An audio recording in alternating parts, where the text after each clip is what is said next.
Hello mga kabibig! Welcome back sa ating bagong YouTube channel. Ito ang pinakamaingay na YouTuber sa balat ng YouTube. Ako si Kabibig Maglepak-lepak na town with evidence. Ako grabe mga kabibig ha. This is very disturbing talaga. Ano kaya maging reaksyon ni Riza Hontiveros pag nalaman niya ang balitang ito na kung saan 10 years old na bata ginawang runner para sa shabu-shabu. Naku mga kabibig, ang drogas ay everywhere na again and they can't hide the reality. Ito bata, biktima, 10 years old. Paano natin masolusyonan ito? Tapos sabi pa ng PNP chief na para daw energy drink lang ito kasi kailangan sa mga nagtatrabaho, energizer. Naku, at ito pa ang balita mga kapitid. Takot na natakot si BBM. Kasi yung frozen assets nila sa Amerika, posibleng goodbye. Kasi si Trump na ang presidente. Knowing si BBM close kay Harris, kay Kamala, kay sino pa yung kinakausap niya doon. Ngayon, delikado, hindi matutuloy na maging mag-meltdown ang frozen assets, kundi para forever maging frozen na lang yon. Ay eto kabibigyan, manood tayo sa nakakawindang na balita na 10 years old pa ang bata. Paano mo parang nakakaawa, grabe pala yung grabe yung kahirapan sa mundo, sa Pilipinas, lalo na, at ito na lang ginagawa, mga kabibig, manood tayo. Ng 10 taong gulang na si Ron, di niya tunay na... Arestado ang mag-partner na pwersahan umanong pinagbebenta ng iligal na droga ang kanilang anak na 10 taong gulang pa lang. Nakatutok si Maris. Grabe no, 10 taong gulang pa ito kabibig. Pwersahan na pinagbebenta ng shabs-shabs. Ano nangyari sa Pilipinas? Umalis lang ang mga Duterte, ito na ang nangyari. Akala ko grabe yung grabe yung drug war ng Pilipinas ni BBM. Akala ko higpit na higpit sila. Pero ito 10 years old. Nako. Sol Abduraman, exclusive. Sa murang edad, hindi mo iisipin na kaya na niyang magbenta ng iligal na droga. Pero sa kwento mismo ng 10 taong gulang na si Ron, di niya tunay na pangalan. Pilit daw siyang pinagbebenta ng shabu ng kanya mismong ina at amain. Grabe no? Sa kahirapan lang ba ito? Comment down below kabibig, ano ang iyong reaction sa video ito? Kasi ako parang parang nakakaawa ang bata. Dapat sana ang bata ay mag-aaral, dapat sana ang bata ay may proteksyon sa kanyang pamilya, sa kanyang nanay at tatay. Ito ang pinagagawa nila. 'Di ba? Lantaran na, sabi ko nga lantaran talaga Hindi mo na makokontrol. Bumalik na. Times 2, times 3 na ang pagparty-party nila. 'Di ba? Bangag kasi. Katakot-takot daw na palo ang kanyang inaabot kapag hindi siya sumusunod. Sa kwento ng bata at sa impormasyon ng Navotas Police, mahigit 1 taon na raw pinagbebenta ng illegal na droga ang bata. Pero kamakailan lang ito nagsumbong sa kanyang mga kaanak na siya namang nag-report sa mga otoridad. Mismong bata, ginagawa nilang kasangkapan. Nagiging biktima lang din po sila. Biktima sila pero ginagawa silang runner. Opo. Naku, biktima ang bata. Walang magawa ang bata kasi nanay-tatay niya Baka yung mga ibang nangyari noon, baka yung mga biktima din sila sa mga magulang nila, mga abusadong mga kabibig. Diba, nakakapanlumo itong mga klaseng report ang ating matutunghayan na kung saan ang mga bata ay ginagamit sa pansariling interes. Di ba? Tapos sasabihin lang tayo na pang energy drink lang yan, parang energizer ba? Mga taong magtrabaho 24/7, kailangan nila ng pang-energy. Yun lang ba ang definisyon natin sa ganyan? Kasi nakakalula lang mga kabibig na itong klaseng pangyayari ngayon. Di ba? Ito pa ang ating news na dapat nating pag-uusapan. Itong citizen journalism. Ano ba ito kabibig? Itong isang hindan natin itong citizen journalism, kung gaano ka-importante na ang sambayang Pilipino may alam sa nangyayari sa gobyerno ni Bongbong Marcos. Sino ang kontrabida, sino ang bida, sino ang dihado, at sino ang kanilang main ba?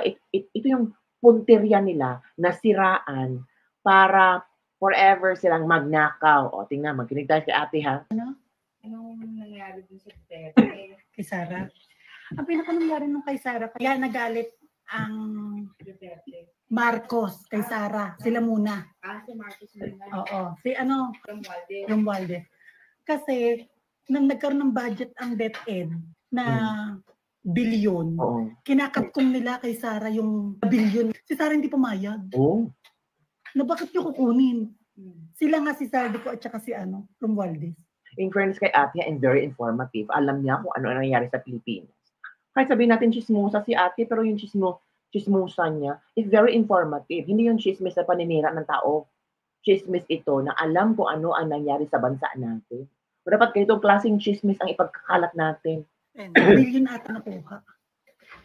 No, hindi siya pumayag. Ang ginawa nila Saldico at saka ni Romualdez, nag-declare sila ng 16 billion, tapos kinuha nila yung 10. Yun ang unang away nila.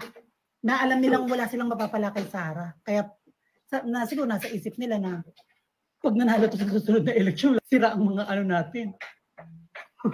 Kaya doon lahat nagsimula. Sirang-sira talaga. Oo. Kaya, until now, sinisiraan si VP Sara. Diba? Kasi, ito lang ang kailangang magagawa sirain ang pangalan ni Sara para hindi manalo sa 2028. Kasi ramdam nila na si Sara ay makikinig sa tao kung ano ang kanang hinanain ng tao, kung ano ang panawagan ng tao. Kung ang panawagan ng tao ay patakbuhin si Sara maging presidente 2028. Nako, yung mga lahat ng mga kongresista dyan na na kurakot, nako, that's the time na makukulong kayo. Yun talaga, kaya naglabas ng confidential fund. Mga naglabasan, pero lahat paninira. Confirm na paninira. Confidential fund, nakakatuwa. Di ba yung paano ginastos? Ang confidential fund, ibig sabihin ng confidential fund, certificate lang. Ginawa yun ni Ping Lacson at Tito Soto. Kunyari, sisihin nyo si Ping Lacson at Soto. Certificate lang ang kailangan. Bakit bubusihin ng mga kongresista? Sila nga, hindi binusisi natin. Sila, busisi kay VP Sara. Bakit ganito, ganyan? Paano kaya yung sa inyo, kaya mga kongresistang nakaupo dyan? Paano nyo ginawa ng paraan para yung budget na pera ibinigay ng gobyerno para sa inyo ay ma-liquidate properly? Naku! Nagmamalinis pa itong mga taong ito. Binigyan ka ng 100,000.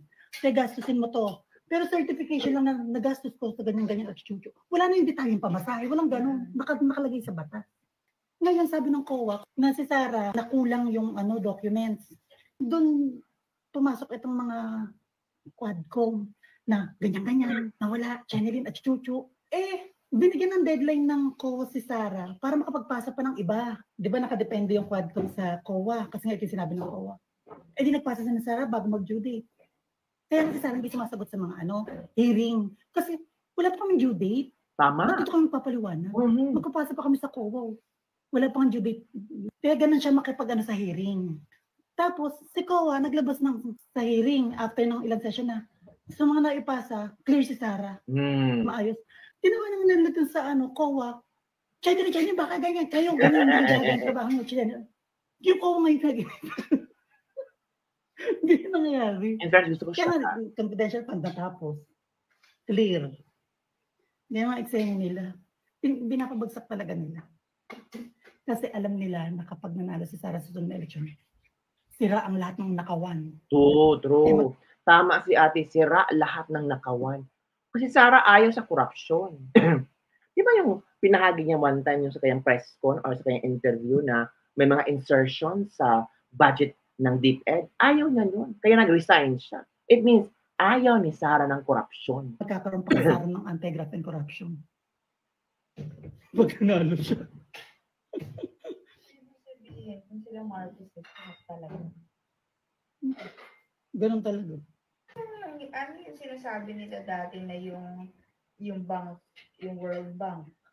Asan yun? Yung sinasabi nila na merong mga nakatanim sa bawat bangko na pera nila. Gold bar. Marcos? Oo. Chismis lang ata. Hindi ko rin confirm. Chismis lang ata. Tapos tingnan mo ngayon, sinusunod nila si Duterte. Papasin mo lagi, di ba, ang daming hearing ngayon? Yung Pogo, si Kiboloy, si Alice Guo. lahat panturo sa bandang pilik kay Duterte. Tama. Kasi sinisira lang nila. Tama. Mga hindi totoo. Tama. Mga paninira lang talaga. Wala silang hearing ngayon na abot pa yan na labas si Duterte. Tama. Lahat puro Duterte puro. Obvious ang eksena. Yan sa di ba ngayon sa war on drugs ngayon, ang hearing. Nagsalita ng ICC, yung international, hindi nila papasokan yung war on drugs ni Duterte. Nag-petition ulit Trillanes, ayaw tumigil. Yan siya panalo talaga si Sara sa election. Tsaka maganda ituloy yung war on drugs, tsaka anti-graft and corruption. Tsaka yung gusto ni Duterte dati na hindi nangyari kasi nga nagka-pandemic. You know, I like yung i-continue ni Sara ang anti-drug. Tingnan mo nga sa yung unang video natin. Kung 10 years old, tapos biktima na siya. Diba? So, kailangan talagang higpitan itong war on drugs. Pero ngayon, parang relax bumalik na lahat. And I think, alam nyo na, ramdam nyo pagbalik ng mga droga-drogang iyan. Yung, kunyari, Bulacan. Lahat ng mga kinikita sa Bulacan, yung mga business, mga tax, hindi na pupunta sa government. Yes, tapos mangyayari sa Bulacan panggastos. Sila na ang maghahawak. Tapos sila nagagastos kung ano mga kailangan ng pagkakagastan. Ang kupitan nga lang dyan, nasa mga lang, mayor. Pero makikita mo kagad yung progress ng Madali pati iimbestigahan kung may nakawa, mayor lang iimbestigahan. Hindi katulad sa gobyernong mahawak, hirap iimbestigahan. Tapos maganda doon, lahat ng mga tao sa Maynila, magpupuntahan ng mga probinsya. Kasi, kumbaga yung level ng sibilisasyon nila, pataas. Kasi sa kanila nang umiikot yung pondo. So luluwag ang Maynila. Traffic, iwas. Tama din. Diba? Si Kimbo hindi na lumalabas ng hearing. Kimbo? Yung congresswoman ng Marikina, yung dating teacher, yung nangangampanya pa lang siya, yung mga bababang posisyon pa lang, naka-tricycle siya. Ngayon, sinilip ng mga tao yung mga relos, mga bag, pag may hearing, mga milyon. Kimbo? Oo. Okay. Tapos siya ang nag-aano kay Sara, yung sa script nga, yung confidential fund issue, siya yung binarabara ni Sara. Na plano niyo to, no? Tama. Tapos na siya ngayon, hindi lumalabas ng mga hearing. Tahimik siya. Takot si Kimbo. Kasi delikado ang pangalan niya. Baka hindi siya iboboto. Kaya hindi siya lumalabas. Hindi siya nag-join sa mga hearing. Kasi alam naman na susupalpalin siya. Oo. Takot si Kimbo nang kita ngayon, may press conference or kung ano-ano. Kasi ang mga tao hindi makakalimot. Oo. Kasi akala niya, itong mga kung anong news sa social media ay makakalimutan for how many months. Hindi. Uugatin at uugatin yan. Kakalkalin at kakalkalin yan. Kasi yung mga videos ay nandyan na yan. Diba? Kimbo. Ngayon mga sumusunod na, sina Dan Fernandez, yung Quadcom naman. Mga feeling siga sa Congress. Feeling siga. Pinagsundan yan. Ang dami kasi, mga tao kasi nag-iimbestiga sa kanila. Tama. Ang mga tao talaga nag-iimbestiga. Ang mga tao ngayon ay sila na yung naghahanap na kung anong klaseng politiko ito. Kung ano ang tinatagong baho ng politikong ito. Hindi noong unang panahon ng Hapon, hindi, na kung saan walang social media, na kung ano i-feed ng media sa atin, maniniwala tayo. Pero ngayon hindi na. Tayo na naghahanap ng katotohanan. Kaya nga, yung iba, kawawa ang Duterte, ginagamit lang. Kasi, ang mga tao ay nagre-research na. Oo. Yung mga sumusuporta sa Quadcom, yung mga sumusuporta sa sinasabi na si Sara ay isang magnanakaw, mga trolls yun. Bayaran. Tsaka hindi talaga dadalhin. Ako kaya ginagawa ko yung mga vlog ko talaga, sinisave ko, yung mga ginagawa ko. Kunyari, dito yung ginawa ng pagdating ng election, tsaka ko yung i-re-repost para maalala ng tao na ito yung mga pinagagagawa niya. Kasi minsan nakakalimutan niya. Parang hindi talaga maiboto yan. Nagtulong-tulong lahat ng Congress, Ate Sara. Kasi wala silang mananakaw. Pag si Sara naging presidente. Tama. Wala silang mananakaw pag si Sara naging presidente. Gusto ko ang point na ito, mga kabibig. Realization. Oo. Diba? Gusto ko si ate, in fairness. Tama yung sinabi ni Duterte na nasa Congress ang pinakamalaking nakawan. Correct. Totoo talaga. Totoo naman talaga. Kasi sila nagbibigyan ng budget eh. Tingnan mo di ba yung hearing ngayon lahat sa Congress at sa Senate sa mga Duterte? Yung sa PhilHealth, pang bayan yan, hindi pang kay Duterte. health ng lahat ng Correct. Pilipino.